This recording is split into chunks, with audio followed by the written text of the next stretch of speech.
કાલે અથવા પરમ દિવસે નવા પ્રધાનોની થઈ શકે છે શપથવિધિ। રાજ્ય સરકારનો વિકાસ સપ્તાહનો કાર્યક્રમ આજે પૂર્ણ। નવા પ્રધાનમંડળની કવાયત થઈ હવે વધારે તેજ। ગુજરાતના રાજ્યપાલનો પ્રવાસ પણ ટૂંકાવાયો છે। આજે મોડી રાત્રે રાજ્યપાલ ગુજરાત પરત ફરશે।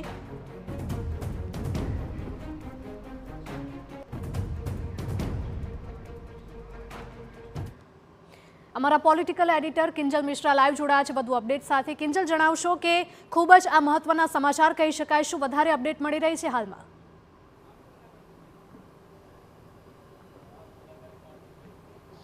देखो जे रीते विकास सप्ताहनी बात थी केम के जे प्रकारे मुख्य प्रधान सहित सरकार अने माफ करशो मुख्य प्रधान अने संगठन प्रदेश प्रमुख जगदीश विश्वकर्मा अने संगठनना जे पदाधिकारीओ दिल्ली गया, बैठकोनो दौर चाल्यो अने त्यारबाद एक बात खूब स्पष्ट छे के दिवाળી पहला मंत्रिमंडळनुं विस्तरण छे ते थई रह्युं छे, रिसफल छे ते थई रह्युं छे अने राह जोवाई रही हती विकास सप्ताह पूर्ण थवानी। आज विकास सप्ताहनो अंतिम दिवस छे अने आज बपोर सुधीमां जे तमाम कार्यक्रम छे राज्य सरकारना विकास सप्ताहने लईने તે પૂર્ણ થઈ રહ્યા છે અને આ તમામની વચ્ચે જે રીતે રાજ્યપાલ છે તેમનો પ્રવાસ હરિયાણાનો હતો, ત્યારબાદ તે મહારાષ્ટ્ર જવાના હતા।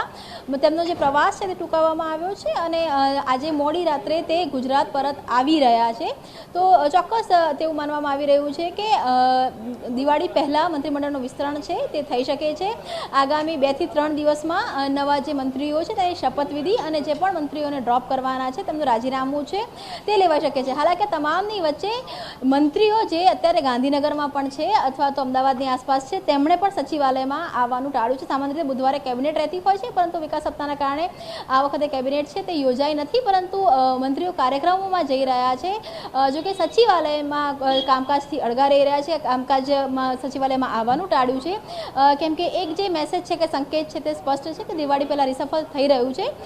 બીજી તરફ જુઓ તો બિહારની અંદર પણ ઇલેક્શન છે અને ત્યાંના પણ જે એનડીએના ઉમેદવારો છે તેના પણ નામની જાહેરાત થવાની છે। ત્યારે માનવામાં એવું આવી રહ્યું છે કે બિહારને લઈ અને જે ઉમેદવારોના એનડીએના નામોની જાહેરાત બાદ ગુજરાતની જે તારીખ છે તે આવી શકે છે અને આખરે ક્યારે નવો મંત્રીમંડળનો શપથવિધિ ક્યાં થશે અને ક્યારે થશે તે લગભગ આજે મોડી રાત સુધીમાં ક્લિયર થઈ શકે છે કે રાજભવન ખાતે શપથવિધિ કરાવવામાં આવશે, રાજભવન ખાતે જે હોલ બનાવ્યો છે ત્યાં, અથવા તો મહાત્મા મંદિર ખાતે શપથવિધિ કરાવવામાં આવશે કેમ કે 23 થી 25 જેટલા જે મંત્રીઓ સાથેનું મંત્રીમંડળ છે તે આ વખતે અસ્તિત્વમાં આવશે। તો તેવા સંજોગોમાં મહાત્મા મંદિર શપથવિધિ થશે કે રાજભવન થશે અને કઈ તારીખ હશે તે આજે મોડી રાત સુધીમાં ક્લિયર થઈ શકે છે।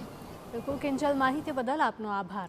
તો નવા પ્રધાનમંડળની શપથવિધિની તારીખ અંગે કોઈ સ્પષ્ટતા નથી, પરંતુ પ્રધાનોએ સચિવાલય આવવાનું પણ ટાળ્યું હતું।